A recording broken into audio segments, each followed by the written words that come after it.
जावेद साहब, एक आखिरी सवाल का जवाब मैं आपसे चाहूंगी।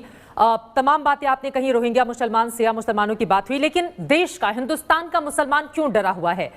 कौन से ऐसे लोग हैं जो अपनी राजनीति चमकाना चाहते हैं और उसके जरिए दरअसल ये बताने की कोशिश की जा रही है कि अगर ये लागू हो जाता है, मोदी सरकार लागू कर देती है तो फिर ये आपका एक तो सुनिए, एक बात सुनिए जी, आपका एज एन एंकर आपका सवाल है कि आप न्यूट्रल लहजे में बात करें। कौन से लोग हैं जो अपनी लीडरशिप चमकाना चाहते हैं? उससे तो आपका बायस मालूम होता है। आप एक साइड पे हैं, आप एंकर हैं, आप बीच में रहिए।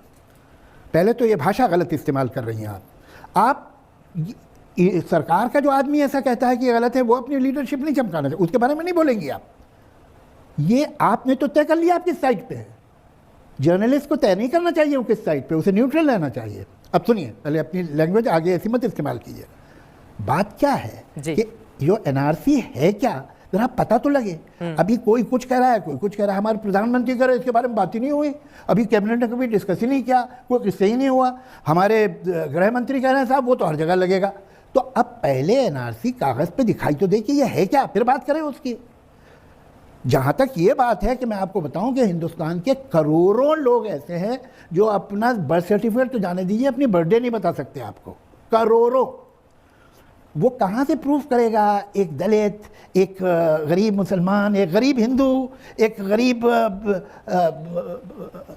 आदिवासी के साहब ये पेपर्स हैं मेरे दादा की ये प्रॉपर्टी, उसके 10 जनरेशन में किसी की कोई प्रॉपर्टी नहीं रही है बेचारे की। खेत मजदूर जो है कभी इस खेत पे काम करता है, कभी उस खेत पे काम करता है। हमारे बड़े बड़े शहरों में जो आते हैं गांव से लोग, जो ये बिल्डिंगें बनाते हैं, एक बिल्डिंग बनी वहाँ से हटा दिए गए, दूसरी बिल्डिंग पर जाके काम करने लगे। ना उनके पास घर, ना उनके पास अपने 2 जोड़ी कपड़े रखने की जगह नहीं होती है। उनके पास कौन से पेपर्स होंगे ये प्रूफ करने के लिए कि वो भारतीय हैं? कैसे करेंगे वो?